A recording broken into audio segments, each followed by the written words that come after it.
예, 수강생 여러분 안녕하세요. 비즈니스 소프트웨어 실무 담당하고 있는 국민대학교 안현철 교수입니다. 오늘은 이제 7주차 강의가 되겠고요. 7주차부터는 우리 스프레드시트에 대해서 살펴보는 시간 갖도록 하겠습니다. 구체적으로 저희가 이제 배우게 될 툴은 마이크로소프트 엑셀 2019 버전이 되겠습니다. 자, 오늘 강의를 시작하기에 앞서서 여러분들에게 안내 말씀 한 가지 드리도록 하겠습니다. 우리 경영대학에서는 매 학기 초에 면담 위크라고 하는 것을 운영을 해요. 면담 위크는 여러분들에게 각자 이제 지도교수가 한 명씩 이미 배정이 되어 있습니다. 본인의 지도교수가 누군지는 여러분들 종합정보 시스템을 통해서도 확인할 수 있고, 아니면은 f2f.국민.ac.kr 로 접속 가능한 경영대학의 온라인 상담 시스템을 통해서도 확인할 수 있거든요. 이번 학기부터는 저희가 이제 여러분들 지도교수를 배정을 할 때 여러분들 그 수업을 어떤 수업을 듣는지를 이제 확인을 해서 여러분들이 듣는 과목의 담당 교수님 위주로 배정을 했습니다. 그래서 일단은 그 사이트에 한번 접속을 해 보시고요. f2f.국민.ac.kr 사이트에 접속을 해 주시고요. 그 접속 방법과 기타 구체적인 안내는 제가 이제 자료를 따로 올려 드렸고요. 공지사항 게시판 통해서 확인하실 수가 있고, 그거와 별도로 또 제가 안내하는 동영상도 짧게 하나 만들 예정입니다. 그 동영상을 이제 올려 드리게 될 텐데, 그 동영상을 참고하셔서 지금 이 제 강의 들으시는 분들은 7주차 수업 진행되는 그 사이에 꼭 F2F를 통해서 그 지도교수님과 컨택을 하시길 바랍니다. 그 F2F에다가 혹시 뭐 상담받고 싶은 내용이나 본인이 궁금해했던 거 이런 내용을 올리셔도 됐고, 특별히 고민이 없거나 뭐 상담을 원치 않는 학생들은 뭐 이번 학기에는 특별한 상담거리가 없습니다, 이렇게 피드백을 주셔도 교수님들께 큰 도움이 됩니다. 예, 여러분들이 지금 이제 어떤 상황인지를 우리가 모르니까요. 그래서 그 면담 위크 기간 중에 상담 시스템을 꼭 활용해 주십사 안내 말씀드렸습니다. 자세한 사항은 공지사항 게시판 통해서 좀 확인을 해 주시면 좋겠습니다. 자, 미리 안내 말씀 하나 드렸고요. 예, 그러면 MS 엑셀 강의를 지금부터 시작해 보도록 하겠습니다. 이번 7주차에 다룰 내용들을 전체적으로 소개하고 있는데요. 먼저 MS 엑셀 2019의 전반적인 개요, 엑셀 자체에 대한 소개를 먼저 간단하게 하고 시작을 하겠습니다. 그리고 엑셀은 지난번 강의 소개 때도 제가 뭐 미리 말씀을 드렸습니다만, 앞으로 남은 기간 동안 굉장히 디테일하게 우리가 MS 엑셀의 다양한 기능을 배울 예정이에요. 그러다 보니까는 이제 엑셀 강의는 조금 그 아주 기초적인 것부터 탄탄하게 여러분들 쌓을 수 있게 저희 강의가 구성되어 있습니다. 그래서 그 첫 단추를 끼는 첫 번째 주차이기 때문에 이번 주차에는 MS 엑셀의 기본 화면 구성부터 시작해서 어떻게 생겼는지, 기본 용어들 이런 것부터 시작해서 간단한 워크시트 다루는 법, 데이터 넣는 법, 데이터를 자동으로 채우는 자동 채우기 방법, 데이터를 편집하는 방법, 뭐 시트 관리, 셀 서식, 조건부 서식 등등의 아주 기초적인 내용들을 주로 이번 주에 배운다, 이렇게 생각하시면 될 것 같습니다. 자, 그러면 MS 엑셀 2019 개요부터 지금부터 시작을 해보도록 하겠습니다. 자, MS 엑셀이란 무엇인가? 엑셀이라고 하는 툴은 우리가 이런 엑셀과 같은 툴을 뭐라고 부르냐면 스프레드시트라고 불러요. 스프레드시트는 뭐 표를 계산하기에 최적화된 일련의 프로그램들을 우리가 스프레드시트라고 합니다. 엑셀을 처음 이렇게 경험하시는 분들은 안 계시죠? 여러분 엑셀 어떻게 생겼는지 다 아시죠? 이렇게 엑셀을 딱 켜면, 물론 이따 화면 구성에서도 안내를 해드리겠습니다만, 열 방향으로는 A, B, C, D, E, F, G, 알파벳이 쫙 써 있고요. 그 다음에 행 방향으로는 1, 2, 3, 4, 5, 6, 7, 8 숫자들이 쫙 써 있어서 이게 표 같은 게 딱 뜨죠. 그러면 그 표 안에다가 우리가 뭐 숫자나 문자나 데이터도 넣을 수 있고, 그것들을 적절하게 뭐 결합하거나 연산해서 뭔가 뭐 이렇게 뭐 계산을 하거나 편집도 할 수 있고 이런 유의 소프트웨어를 우리가 스프레드시트라고 부르고요. 이 스프레드시트 프로그램은 사실은 엑셀만 있는 건 아닙니다. 굉장히 다양한 소프트웨어들이 있어요. 예를 들면 혹시 맥킨토시, 맥 쓰시는 분들은 맥에는 넘버스라고 하는 스프레드시트 프로그램이 들어가 있고요. 그리고 구글 스프레드시트 같은 것도 써보셨죠? 예, 구글에서 웹에서 구현되는 인터넷 사이트에서 접속하면서 쓸 수 있는 그런 스프레드시트 프로그램도 있고, 그 다음에 이제 오픈 오피스라고 하는 뭐 그런 그 개방형 형태의 스프레드시트 프로그램도 있고, 스프레드시트 프로그램은 굉장히 다양해요. 하지만 그 중에서 압도적인 마켓쉐어 1위, 전 세계에서 가장 많이 사용되는 스프레드시트를 하나 고르라면 그건 분명히 단언코 마이크로소프트 엑셀이 될 겁니다. 다양한 수식 편집 등을 편리하게 사용할 수 있도록 한 MS사의 업무용 소프트웨어, 특히 표계산에 특화된 소프트웨어 스프레드시트 프로그램이 바로 엑셀이죠. 이 스프레드시트는 솔직히 이제 뭐 그 우리 비즈니스에서 활용되는 OA 사무 자동화 도구 중에 가장 꽃이라고 불러도 될 만큼 아주 중요한 소프트웨어예요. 예, 그래서 이 스프레드시트 굉장히 중요한데 이 스프레드시트의 역사는 굉장히 오래됐어요. 언제까지 거슬러 올라가냐면 세계 최초로 개인용 컴퓨터 PC가 나왔던 1970년대 말 80년대 초까지 거슬러 올라가게 됩니다. 여러분, 세계 최초의 PC, 뭐 아주 뭐 엄밀한 역사적인 의미의 세계 최초의 PC라고는 할 수 없지만 상업적으로 가장 크게 성공하면서 우리에게 우리 일상생활에 다가온 사실상의 세계 최초의 PC는 뭡니까? 바로 그 유명한 스티브 잡스가 만든, 스티브 잡스와 워즈니악 등등이 착오해서 만들어서 크게 대박을 쳤다는 바로 애플 컴퓨터부터 시작을 합니다. 애플. 여기 화면에 보이시는 요 컴퓨터가 실제 애플 컴퓨터의 모습이에요. 예. 여러분들이 이 얘기를 들으면 뭐 저더러 아재라고 할지 모르겠습니다만, 저는 제 평생 가장 최초의 컴퓨터를 제가 초등학교 2학년 때 처음 접했거든요. 그때 제가 사용했던 컴퓨터가 애플 2 플러스라는 컴퓨터였어요. 요렇게 생겼어요. 똑같이 생겼던. 요건 애플 1 같아요. 근데 애플 1이고 요거 후속 모델로 나왔던 애플 2 플러스가 제 인생의 첫 번째 PC였어요. 이렇게 이제 PC의 출발이 애플인데, 여러분 이렇게 하드웨어잖아요. 이거는 그죠? 소프트웨어가 아니고 하드웨어입니다. 이렇게 하드웨어를 만들고 나면 그 다음에 이 하드웨어를 어떻게 해야 돼요? 팔아야 되겠죠. 사람들이 사가지고 가서 열심히 이걸 써야 되겠죠. 그런데 아무리 좋고 아무리 잘 만든 하드웨어라도 이 하드웨어가 왜 필요한지에 대한 존재의 가치를 입증할 수 없으면 그 하드웨어 팔리겠어요? 예. 제가 예를 한번 들어볼게요. 혹시 게임 좋아하는 친구들은 요 예를 들면 바로 이해가 될 것 같은데, 닌텐도라는 회사 있잖아요. 예전에 많이 했던 게임 회사. 그 닌텐도라는 회사가 요새 스위치라는 게임기를 만들어서 아주 관심을 받고 있죠. 근데 스위치라는 게임기 처음 만들었을 때는 뭐 아주 그렇게 반응이 뜨겁지는 않았어요. 예. 그런데 어떻게 되는 거예요? 스위치에서 작동되는 여러 히트 게임들이 막 나오는 거죠. 뭐 젤다의 전설, 뭐 이런 게임.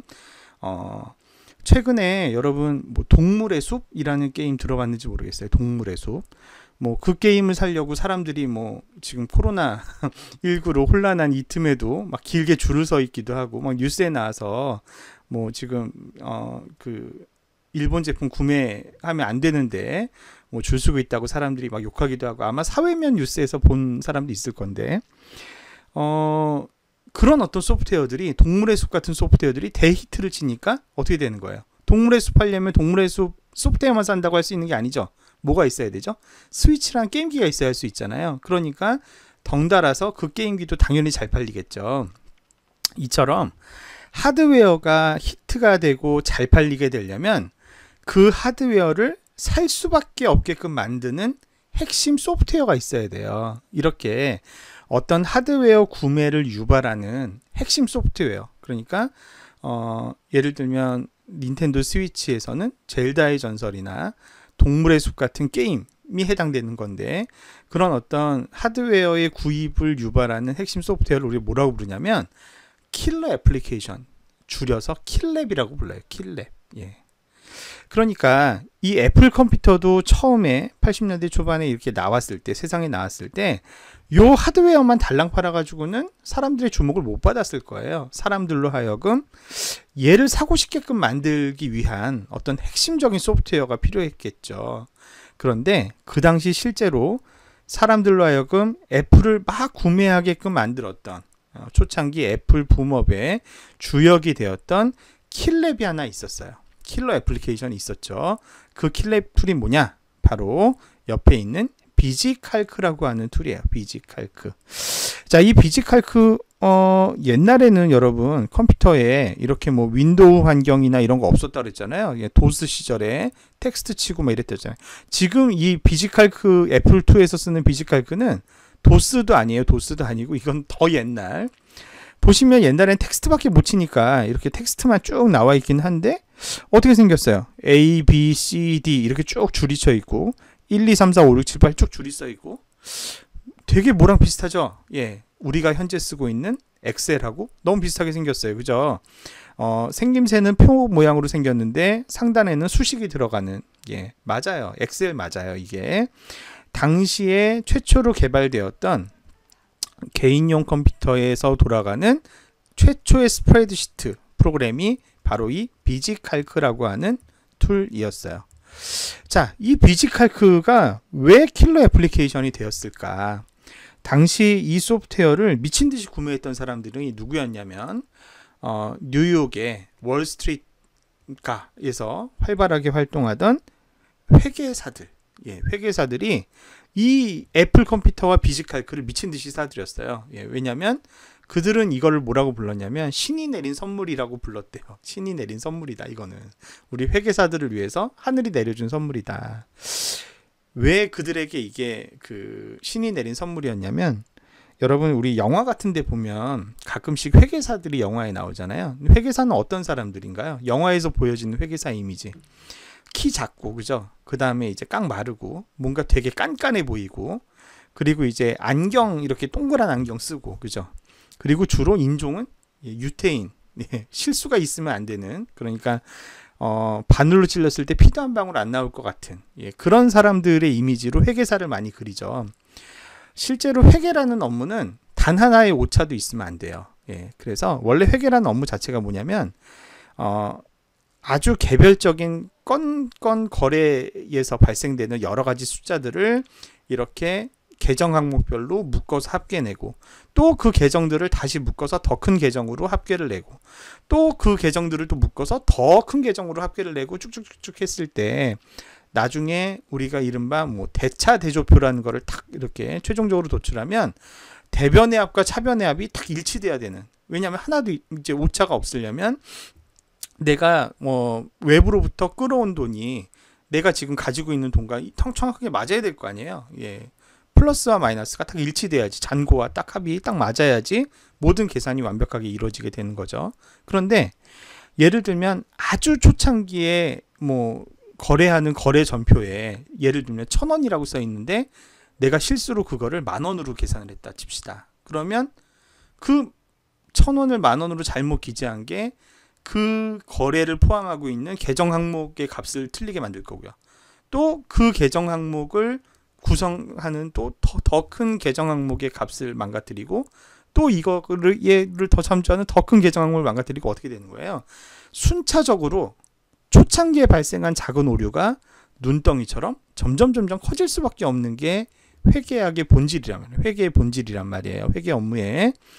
그런데 엑셀 같은 스프레드시트에는 어떤 기능이 있냐? 핵심 기능인데 엑셀 스프레드시트에 참조 기능이 있어요. 참조 기능. 참조 기능은 뭐냐면, 예를 들어서 내가 원천적으로 작성한 거래를 예를 들면 A2번이라고 하는 셀에 입력을 했다. 그리고 그 A2 셀을 참조한 어떤 큰 계정이 있고, 또 그 계정을 참조한 더 큰 계정이 있고, 더 큰 계정이 있고, 막 이렇게 있을 때 A2 값을 내가 10,000으로 입력했던 거를 이거 실수했네, 1,000으로 바꿔야겠네 하고 1,000으로 바꾸면 스프레드시트에서는 어떤 일이 일어나냐면, 그 셀을 참조하고 있는 모든 셀들이, 연결된 모든 값들이 내가 값을 바꾸는 순간 자동으로 한꺼번에 확 갱신이 되죠.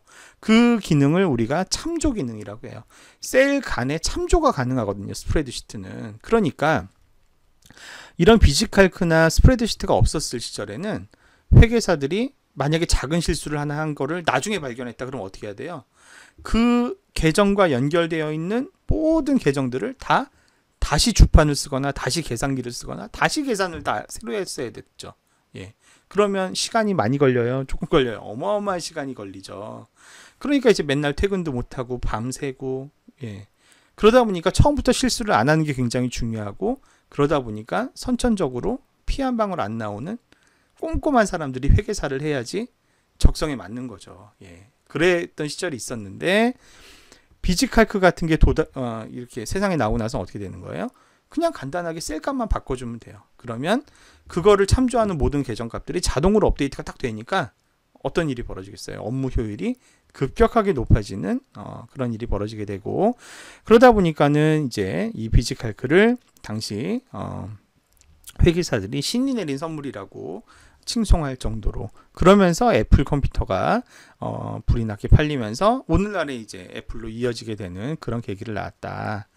자, 이렇게 한 컴퓨터의 PC의 역사를 바꿀 만큼 이런 엑셀과 같은 스프레드시트 프로그램은 굉장히 중요한 비즈니스적인 가치를 갖고 있는 것이고, 그 비즈니스적인 가치의 출발점, 핵심 기능은 뭐다? 여기서 나오는 참조 기능이다. 요거를 꼭 기억을 하시면 좋겠습니다. 자, MS 엑셀의 개략적인 역사를 보면, 자, 이렇게 비지칼크가 크게 성공을 거뒀기 때문에 다른 어떤 사람보다도 스티브 잡스는 스프레드시트가 얼마나 중요한지를 잘 인식하고 있던 사람이었어요, 당시에. 그러다가 이제 초창기 애플은 이렇게 텍스트 중심의 뭐 마우스도 없고 키보드만 있는 이런 형태의 애플이었지만, 그 이후에 매킨토시라고 하는 혁신적인 PC를 만들게 되죠. 제가 한번 말씀드렸는데 너무 시대를 앞서 나갔죠. 스티브 잡스는 정말 시대를 너무 앞서 나간 사람이었어요. 오늘날 우리가 쓰고 있는 윈도우 같은 운영체제를, 마우스도 있고 창을 열고 닫고 뭐 이렇게 하는 그래픽 유저 인터페이스 기반의 운영체제를 애플은 무려 84년도에 개발을 했어요. 1984년도에 매킨토시용으로 개발을 했죠. 근데 그거를 뭐라 그랬어요? 예, 마이크로소프트의 빌 게이츠가 나중에 그 소식을 듣고 그걸 엄청 카피하고 싶어 했다 그랬죠. 그래서 어떻게 접근했다 그랬어요? 네, 너네 혹시 스프레드시트 필요하지 않아? 우리 엑셀이란 제품이 있는데 그거 되게 잘 만들 수 있는데 운영체제 좀 공개해 줄래? 이래가지고 이제 몰래 접근했다 그랬잖아요. 그게 요 얘기예요. MS 엑셀은 그때 탄생한 거예요. 예, 매킨토시를 어떻게 보면 카피하려고 불순한 의도로 빌 게이츠 회장이 마이크로소프트의 엑셀 제품을 들이밀면서 스티브 잡스한테 접근했다고 알려져 있죠. 그래서 이제 1985년도에 맥용으로 처음 개발이 되었어요. 그런데 이 사람은 원래 딴 마음을 품고 있었던 사람이잖아요. 맥을 카피해서 자기만의 소프트웨어인 윈도우를 이제 뒤로 만들려고 했던 거였죠, 처음부터. 그래서 1987년도에 윈도우가 발매되자마자 바로 엑셀은 2.0 버전부터 양쪽 버전을 다 만들어요. 맥 버전도 만들지만 윈도우용도 같이 만들었던 거죠. 그러다 보니까 엑셀은, 마이크로소프트가 개발한 엑셀은 예전부터 윈도우에서 잘 돌아가게끔 윈도우에 최적화된 스프레드시트로 쭉 개발이 되어 왔어요. 그러다가 제가 MS 윈도우즈 운영체제가 처음으로 자리를 잡게 된 해가 1995년도라고 말씀드렸죠. 윈도우즈 95가 출시되면서부터 이제 윈도우즈가 본격적으로 궤도에 타게 되는데, 사실은 윈도우가 대중화되기 전까지 세상을 지배하고 있었던 스프레드시트 툴은 엑셀이 아니에요. MS 엑셀이 아니고 아주 옛날에 이거는 제가 애플 컴퓨터를 처음 접한 게 제 나이 기준으로 초등학교 2학년 때라고 했는데, 저 초등학교 5학년 6학년 요때, 예, 마이크로소프트 도스라고 하는 운영체제, 텍스트 기반의 그거 쓸 시절에는 로터스 1, 2, 3라고 하는 아주 유명한 스프레드시트 프로그램이 있었어요. 그 프로그램이 지금의 엑셀만큼 세계에서 가장 많이 사용되던 대표적인 스프레드시트 툴이었는데, 근데 이 로터스 1, 2, 3가 멍청했어요. 예. 95년도 이후에는 사람들이 이제 윈도우라는 운영체제로 자연스럽게 다들 넘어가고 있었는데, 이 로터스 1, 2, 3는 계속해서 도스용 버전에만 집착한 나머지 윈도우 버전을 빨리 내놓지 않았어요, 시장에. 그러다 보니까 나중에 이제 어떻게 된 거예요? 윈도우 시대가 되니까 옛날부터 준비해온 엑셀이 있었잖아요, MS는. 그래서 이제 97년, 98년 MS 오피스라는 제품까지 내놓으면서 점점 시장을 빠르게 잠식해 갔죠. 스프레드시트는 전부 다 엑셀로 쓰게끔 빠르게 시장을 잠식해 갔고, 로터스 1, 2, 3는 망했어요. 이제 오늘날 흔적도 없이 사라져 버린. 그래서 윈도우 운영체제를 빨리 받아들인 것이 로터스 1, 2, 3 이기겠고, 오늘날 모르겠습니다. 워드 프로세서는 나라에 따라서 뭐 우리나라처럼 아래 한글을 쓰기도 하고 MS 워드를 쓰기도 하고 다른 제품을 뭐 간간히 쓰기도 하지만, 뭐 파워포인트에 해당되는 툴도 뭐 키노트도 쓰고 뭐 다른 것도 쓰고 뭐 이렇게 하지만, 유독 이 스프레드시트에 있어서는 엑셀 말고 다른 툴을 쓰는 사람을 거의 찾아보기 힘들 정도로 엑셀은 오늘날 전 세계에서 가장 많이 사용되고 있는 사무자동화 도구다라고 얘기를 해도 과언이 아닌 그런 상황이라고 할 수 있습니다. 자, MS 엑셀은 어떤 기능을 갖고 있는가, 핵심 기능 살펴보겠습니다. 먼저 첫 번째로 워크시트 기능이 있습니다. 이 워크시트가 아까 처음에 보여드렸던 A, B, C, D, E 이렇게 되어 있고 1, 2, 3, 4, 5, 6, 7 쭉 되어 있는 이 표 형태의 모양을 요걸 합쳐서 우리가 시트라고 불러요. 뭐 시트, 워크시트 등등의 개념은 이따가 다시 또 소개해 드릴 기회가 있을 것 같고요. 이 워크시트 안에는 우리가 이제 워크시트를 구성하는 작은 네모 하나하나를 우리가 셀이라고 부르는데, 이 셀 안에 데이터도 넣을 수 있고 수식도 넣을 수 있고 다양한, 그리고 이런 시트들도 하나가 아니라 여러 개의 시트를 동시에 활용할 수 있고, 이런 것들이 이제 워크시트 기능으로 탑재되어 있습니다. 엑셀 안에는 수식 연산을 편리하게 할 수 있는 각종 수학함수, 재무함수, 통계함수 등등 다양한 함수들이 제공이 되고 있고요. 이 함수들을 이용해서 각종 데이터 분석, 처리 이런 것들을 아주 빠르고 편하게 할 수 있게 기능이 제공되죠. 또 하나 엑셀의 중요한 기능 중에 하나는 차트 기능입니다. 차트는 그래프죠, 그래프. 예, 그래서 데이터들을 요약해서 시각화해서 다양한 모양의 그래프, 선, 막대, 3차원 이런 그래프로 표현하는 기능이 또 두 번째 핵심 기능 중에 하나입니다. 세 번째, 데이터베이스 기능도 있습니다. 데이터를 정렬하거나 필터링하거나 검색하거나 분석하는, 요약하는 등등의 기능들이 있는데, 그렇지만 엑셀은 데이터베이스를 관리해주는 시스템인 DBMS라고 할 수 있다 없다? 예, 없어요. 엑셀은 데이터베이스를 관리하는 DBMS하고는 전혀 관련이 없어요. 데이터베이스와 유사하게 데이터를 정렬, 필터, 검색, 분석하는 기능이 탑재되어 있는 것 뿐이지, 엑셀 자체는 DB를 구축하고 관리하는 기능은 보유하고 있지 않다. MS 오피스 제품군 중에 DB를 구축하고 저장하고 관리하는 데 특화된 툴의 이름은 뭐였다? 예, MS 액세스라고 했죠. MS 액세스가 가장 간단한, 가장 작은 규모의 DBMS라고, 데이터베이스 매니지먼트 시스템이라고 앞서 수업에서 소개한 적이 있습니다. 데이터베이스를 관리하는 툴은 아니지만 데이터베이스의 기능이 좀 탑재되어 있다. 마지막으로 엑셀을 아주 강력하게 하는 기능이 바로 매크로 기능이에요. 매크로. 엑셀 안에는 프로그래밍 언어가 탑재되어 있어요. 우리가 마지막 가서 배우게 될 비주얼 베이직 프로그래밍 언어가 엑셀 안에 탑재되어 있어서, 설사 앞에서 내가 원하는 워크시트 기능이 없더라, 내가 원하는 데이터 정렬 기능이 없더라 라고 하더라도 최악의 경우에는 어떻게 하면 되냐, 내가 프로그램으로 짜서 구현해서 쓰면 돼요. 예, 그만큼 굉장히 자유로운 기능 확장이 가능하고요. 제가 돈 주고 이렇게 소프트웨어를 구매해서 쓰는 경우들이 있어요. 왜냐하면 이제 저는 데이터 사이언스 쪽을 연구하는데, 그때 이제 종종 필요한 도구들을 비싼 값을 주고 사기도 합니다. 그렇게 해서 이제 구매한 소프트웨어 중에 하나가, 어느 회사의 소프트웨어를 제가 구매했냐면 여기 나와 있는 펠리세이드 소프트웨어라는 회사. 옛날에는 펠리세이드란 말이 그렇게 유명하지 않았는데 요새는 자동차 이름이랑 똑같아서 유명해졌어요. 펠리세이드 소프트웨어 회사. 이 회사는 미국 회사가 아니고 호주 회사예요. 호주 회사인데 이 회사의 제품이 아주 특이해요. 이 회사는 보통 이제 소프트웨어를 설치하면 그 소프트웨어가 독립된 프로그램으로 실행되잖아요. 그런데 펠리세이드 소프트웨어에서 개발한 앳리스크라든가 프리시전 트리라든가 뉴럴 툴스라든가 스탯툴스 같은 툴들은 프로그램을 딱 깔면 이게 어디에 설치되냐면 엑셀 안에 설치돼요. 엑셀 안에.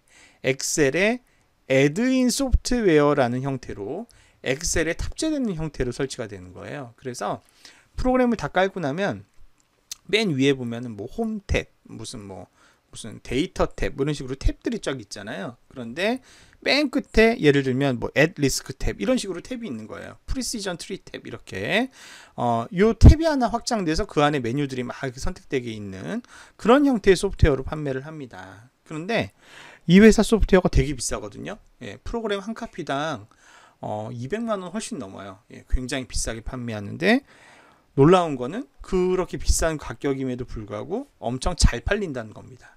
누가 이 회사의 소프트웨어를 그렇게 열심히 구매하느냐? 국내외 유명한 금융회사들은 이 회사의 제품을 거의 다 사용을 합니다. 제가 여기 설명한 앳리스크라고 하는 툴, 이게 몬테카를로 시뮬레이션이라는 걸 통해서 리스크 관리해주는 툴이거든요. 이거 금융기관에서 엄청 써요. 예, 금융기관에서. 근데 금융기관 사람들이 가장 익숙한 데이터 관리 도구가 뭐겠어요? 예, 금융기관 사람들이 제일 익숙한 데이터 도구는 단언컨대 엑셀이에요. 예, 금융기관에 있는 사람들이 제일 많이 쓰는 툴이 엑셀이거든요.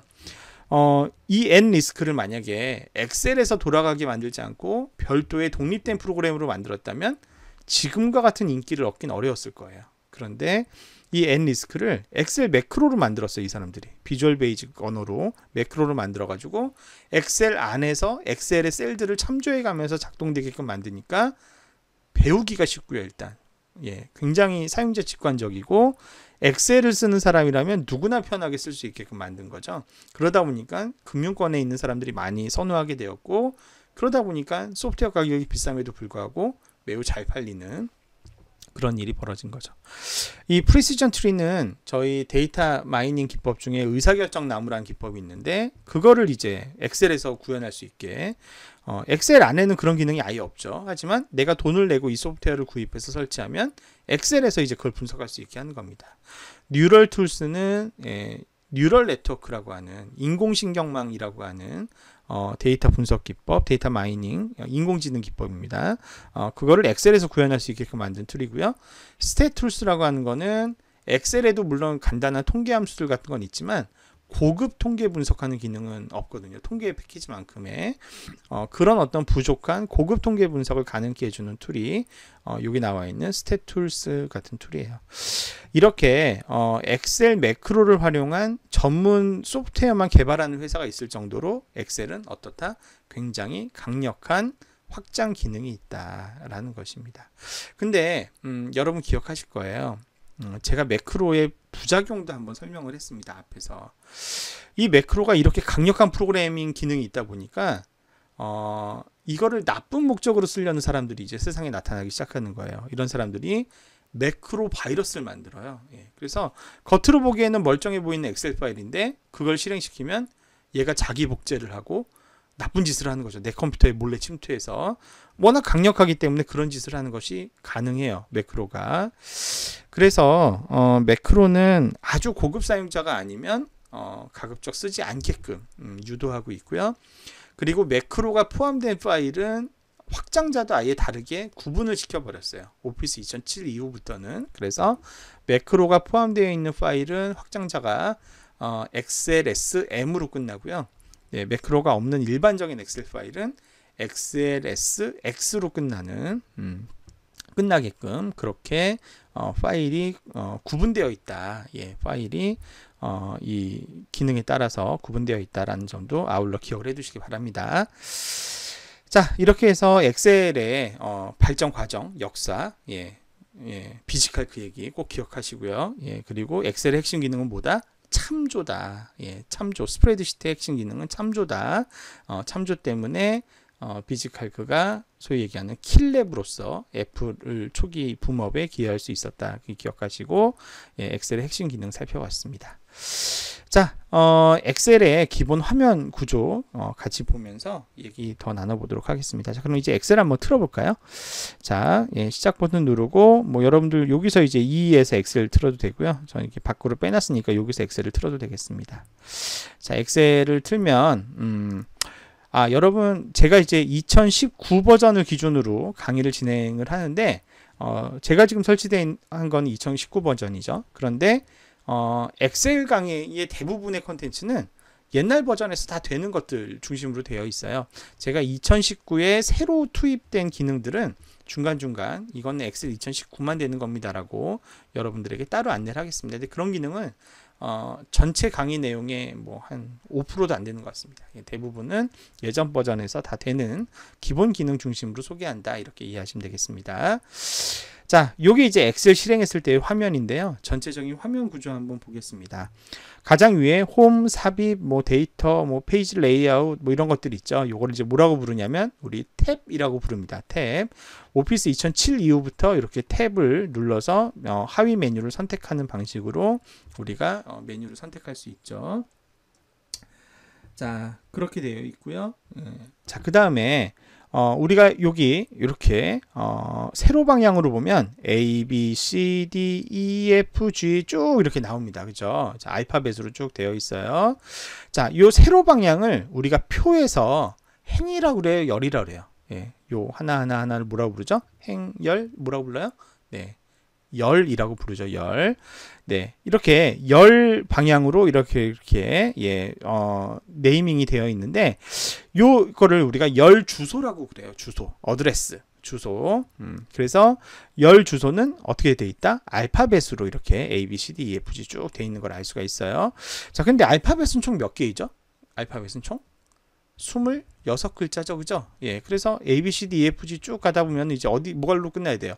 Z로 끝나야 되죠. G로 끝나야 돼요. 그죠?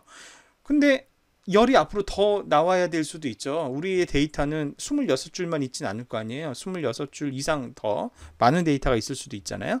자, 그러면 G 다음에 새로운 이름이 필요한데 그 이름은 뭐라고 지었을까요? 네. 그 다음은 이렇게 정했어요. AA. 예. 그러니까 A, B, C, D, E, F, G 쭉 해서 G, Z까지 가고 나면 그 다음에는 AA가 되는 거죠.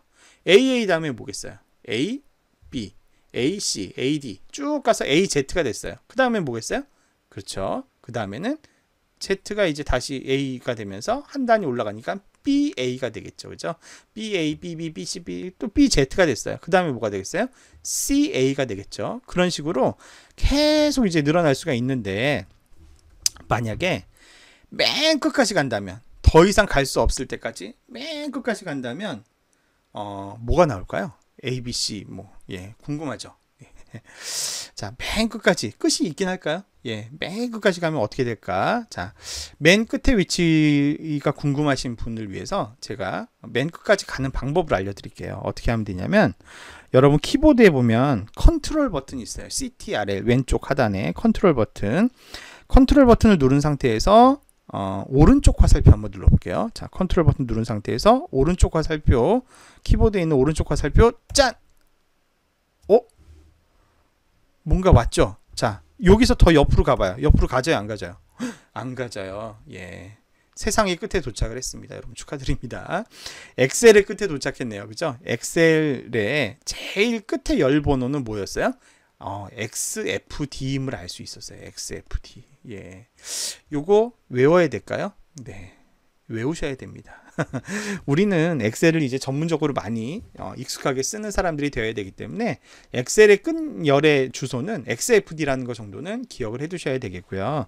자, 그러면 응용 문제 한번 드려볼게요.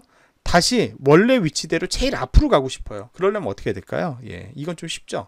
컨트롤 버튼 누른 상태에서 왼쪽 화살표 누르시면 되죠. 짠! 그러면 처음으로 돌아옵니다. 자, 보시면 한 줄, 두 줄, 세 줄, 네 줄, 다섯 줄, 여섯 줄 이렇게 우리가 수로 쭉 셀 수가 있을 텐데 이렇게 쭉 세어 나갔을 때 XFD는 몇 개 정도가 되는 걸까요? 몇 줄 정도가 되는 걸까요? 몇 줄? 네. 계산하기 어렵겠죠. 정답을 알려드리겠습니다. XFD는 16,384 4개에 대응되는 그 열 주소가 XFD예요. 그래서 엑셀은 요 큰 표 한 장에 최대 몇 개의 열을 가질 수 있다? 16,384개의 열을 가질 수 있어요. 이때 열 주소는 뭐가 된다? XFD가 되는 거죠. XFD. 자, 그래서 열 주소는 알파벳을 이용해서 표현이 되고 최대 16,384개의 열이 있고 그리고 맨 끝에 열 주소는 XFD다까지 받습니다. 반면 행 주소는 어떻게 되어 있냐면 아라비아 숫자로 1, 2, 3, 4, 5, 6, 7, 8 쭉 이런 식으로 되어 있어요. 그죠? 아라비아 숫자로 이렇게 되어 있는데 자, 이거 도대체 끝까지 내려가면 어디까지 내려갈 수 있을까? 이것도 궁금하죠? 예, 끝까지 내려가면 어디까지 내려갈 수 있을까? 예, 대단히 궁금합니다. 자, 이거 알아내려면 어떻게 하면 될까요? 예, 조금만 머리를 굴리면 되죠. 어떻게 하면 되겠어요? 컨트롤 버튼을 누른 상태에서 무슨 화살표? 그렇죠. 아랫방향 화살표를 누르면 됩니다. 자, 한번 해볼게요. 짠! 예, 정답을 알게 됐어요. 예, 엑셀 이번에는 행의 끝. 우리 요 가로 방향으로 이렇게 돼 있는 거를 행이라 그러죠. 그래서 여러분 헷갈리시면 안 돼요. 가로 방향이 행이에요. 행은 엑셀에서는 아라비아 숫자로 이렇게 아라비아 수를 이용해서 수로 표현을 하고요. 주소를, 행 주소를. 열 주소는 알파벳을 통해서 표현을 하고요.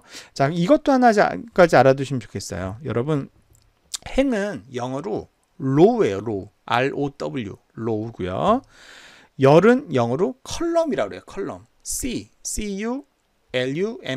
컬럼. 예. 그래서 자, 보시면 제가 여기서 C에서 E까지 이렇게 선택을 하면 여기 지금 커서 옆에 3C라고 되어 있는 거 보이세요? 3C 곱하기 3C. 예, 이 C는 뭐예요? 컬럼의 줄임말이에요. 열. 너는 새 열을 선택했어. 이 뜻이죠. 반면에 제가 이렇게 4개의 행을 선택하면 앞에 뭐라고 나와요? for R이라고 나오죠. for R. R은 뭐의 줄임말? row의 줄임말. 행의 줄임말. 너 지금 4개의 행을 선택했어. 이런 의미가 돼요. 그래서 요걸 행이라고 그러고 요걸 열이라고 그러고 행 주소는 예, 아라비아 수로 표현이 되는데 맨 끝까지 오니까 주소가 어떻게 되더라? 1048576 104만 8,576. 이거 외워야 될까요? 예. 우리 전문가니까 이 정도 수는 외우시는 게 추천되고요. 근데 나는 머리가 나빠서 도저히 못 외우겠다. 그래도 외우셔야 되지만 최소한 100만보다는 조금 넘게 저장이 된다. 104만 몇천 정도 저장이 되던데 이 정도는 여러분들 기억하셔야 돼요. 그래야지 어떤 데이터를 엑셀에 가져와서 불러올 때 예를 들어서 110만 데이터다. 엑셀의 하나의 시트 안에 들어올 수 있어요? 없어요? 110만 데이터다. 못 들어오죠. 왜냐하면 최대 104만 8천까지밖에 못 들어오잖아요. 110만은 못 들어온다. 그런데 90만쯤 된다. 데이터 한 번에 들어올 수 있다 없다? 들어올 수 있어요. 왜냐하면 최대 104만 8,576건까지는 저장을 할 수 있기 때문에 그렇다. 예, 꼭 기억하시면 되고요. 자, 다시 원래 맨 앞으로 위로 올라가려면 어떻게 해야 되죠? 그렇죠. 컨트롤 누른 상태에서 이번엔 윗방향 화살표 누르면 원래 있던 위치로 돌아오게 됩니다. 자, 이렇게 엑셀은 여러 개의 행과 여러 개의 열로 구성이 되는데 이 행과 열이 만나는 요 칸 하나하나가 엑셀을 구성하는 가장 작은 단위가 됩니다. 이 단위를 뭐라고 부른다고 앞에서 잠깐 얘기했는데 그렇죠? 예, 셀이라고 얘기해요. 세포를 나타내는 셀이라고 얘기를 하고요.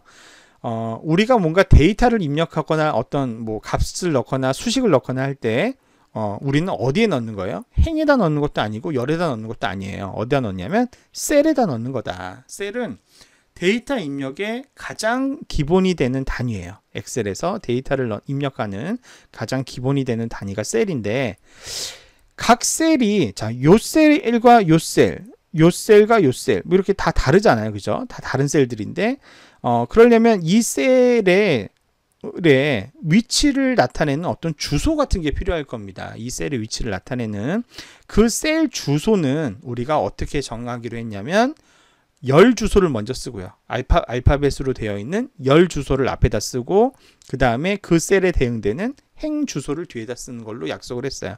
그래서 이 셀의 주소는 뭐가 돼요? 열 주소인 2랑 행 주소인 8을 붙여서 2, 8이 되는 거예요. 우리가 어떤 셀을 하나 딱 클릭을 하면 그 셀에 해당되는 주소가 어디에 나오냐? 여기 나와요. 여기. 예, 제가 지금 커서 빙글빙글 돌리고 있는 여기. 그래서 지금 이거 같은 경우는 F열에 4번 행이 만나는 F4라고 하는 주소를 여기 셀 주소 보여주는 요 창에 보여주게 되죠. 여기는 이제 셀 주소만 보여줄 뿐만이 아니라 특정 셀 영역의 이름도 보여주는데, 셀 영역에다 이름 지어주고 하는 거는 나중에 다른 실습을 통해서 배우게 될 겁니다. 자, 이렇게 구성이 되어 있다, 이렇게 보시면 되겠고요. 그 다음에 각 셀에 어떤 값을 입력하고자 할 때는 셀을 더블 클릭 따닥 하면 그냥 셀 안에다가 뭐 이렇게 값 이런 식으로 넣을 수가 있고요. 아니면은 그냥 셀을 선택한 상태에서 예를 들어서 123이다 그러면 그냥 1, 2, 3 이런 식으로 뭐 더블 클릭할 것도 없어요. 셀이 조준된 상태에서 바로 값을 입력해도 이렇게 입력을 할 수가 있습니다. 아니면 셀의 값을 입력할, 뭐 예를 들면 D7 같은 셀을 이렇게 선택한 다음에 요 위에 빈칸 같은 게 있잖아요. 예, 살짝 갖다 대니까 뭐라고 떴어요? 수식 입력줄이라고 떴죠. 요 수식 입력줄에 커서를 두고 여기다가 뭐 값을 넣으셔도 되고요. 아니면은 수식을 넣으셔도 됩니다. 엑셀에서 만약에 수식을 입력하고 싶다라고 하면 엑셀에서 들어가는 모든 수식은 반드시 뭐로 시작해야 되냐?